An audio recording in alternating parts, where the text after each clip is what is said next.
Welcome to The Explainer. Today we are tackling something really interesting in the travel world. It's this question. In an age of endless booking sites and, AI everywhere, why on earth is the human travel advisor making such a huge comeback? All right, let's get into it.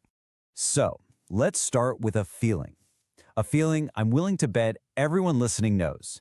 It starts with pure excitement, right? I'm planning a trip. But then, a couple hours later, bam!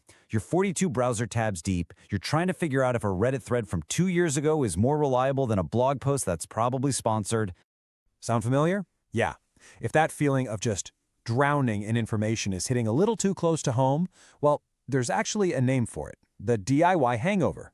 It's that headache you get from trying to be your own travel expert in a world that is just way, way too loud.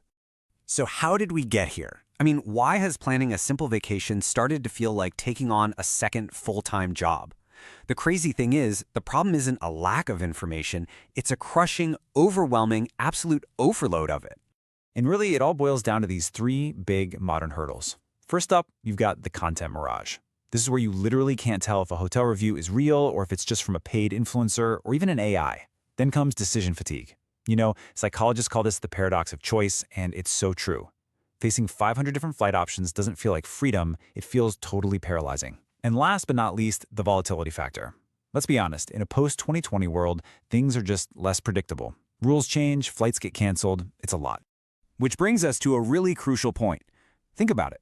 We outsource our taxes to accountants, right? We get trainers to help with our fitness. So why are we white-knuckling it and insisting on managing our most precious, non-renewable resource, our time off, all by ourselves? It's kind of wild when you think about it. And this is exactly where the modern travel advisor comes in. We have to be clear, they are not just booking agents anymore. That's the old way. Now they're curators, they're your advocate, and I love this phrase from the source material, they are a human firewall, standing between you and a total logistical nightmare. Okay, but let's get to the big question, the one everyone's thinking. Is it worth the money? Let's actually break down the ROI, the return on investment here. Because this isn't about paying more, it's about getting so much more value for every single dollar you spend. And this is maybe the most important part. Think of it like guardian angel insurance. Let's paint a picture. Your 11 p.m. flight gets canceled. If you're on your own, that means you're about to spend 4 hours on hold with the airline. But with an advisor, you send one text. Then you go find the airport bar and order a cocktail. Why? Because while you're relaxing, they're on it. They've got the backdoor numbers, the direct contacts you'll never have, and they're fixing it. But it's not just about when things go wrong. Beyond that crisis management, advisors unlock these very real, tangible financial perks. I like to call it found money. It's all the value adds and special treatment that you just can't get access to on your own. For example, through their powerful networks, think groups like Virtuoso, they can get you things like complimentary daily breakfast.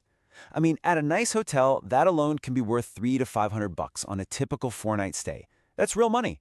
And then you have the upgrades. This is a big one. Because they're part of these networks, they have the clout to get their clients bumped from, say, a garden view room to an oceanfront suite. That kind of upgrade can be worth anywhere from $400 to $1,000 instantly. You see where this is going, right? You start to add it all up. Throw in things like a $100 resort credit for the spa or getting to have a late checkout, and suddenly the value of all these perks you're getting for free completely wipes out any planning fee the advisor might charge. The ROI is immediate. But maybe the biggest return of all isn't even about money. It's about your life. The average person spends 10, even 20 hours researching a major trip. When you hire an advisor, what you're really doing is buying back all of that time. You are literally buying back days of your life. Okay, so you might be thinking, this all sounds great, but hold on. What about the biggest competitor out there, the one that's totally free? And yeah, we have to talk about AI. Can't some new chatbot just plan your whole honeymoon for you? Well, here is the fundamental difference between logic and the vibe. An AI operates on pure data. It sees a hotel has 5 stars and a high rating, so it recommends it. Simple. But a human advisor, they operate on intuition, on context. They know that, yeah, that 5-star hotel is technically great, but it's a giant corporate property. And for your anniversary, what you really want is that amazing little boutique villa 3 blocks over that has more intimate, personal service. That's the stuff AI just can't get. It fails at the vibe. But here's the really cool part, the twist. The best advisors, they aren't fighting AI. They're using it. They have what's called agentic AI working for them, like a secret weapon. It does all the logistical grunt work, scanning millions of data points, monitoring flight prices, and that frees them up to focus on the one thing that matters, the human element of your trip. All right, so if you're convinced, if you're ready to finally close those 42 browser tabs for good, how do you find the right partner for you? The key, really, is knowing what to look for and what to ask. First thing to know is that the game has completely changed. The era of the general travel agent is pretty much over.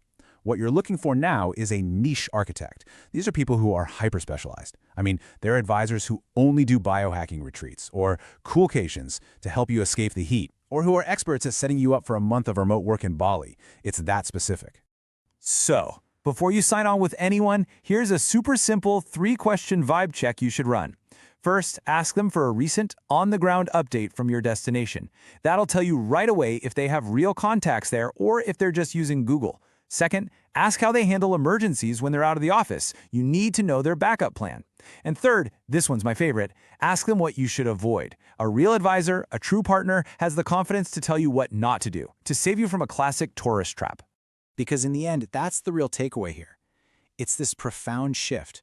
An old-school agent just sells you a ticket to a place, but a modern advisor, they're designing the version of yourself that comes back from that place. It's not just a transaction. It's about architecting a transformational experience, making sure the person who comes home is rested, richer for the experience, and maybe even a little bit changed by the journey.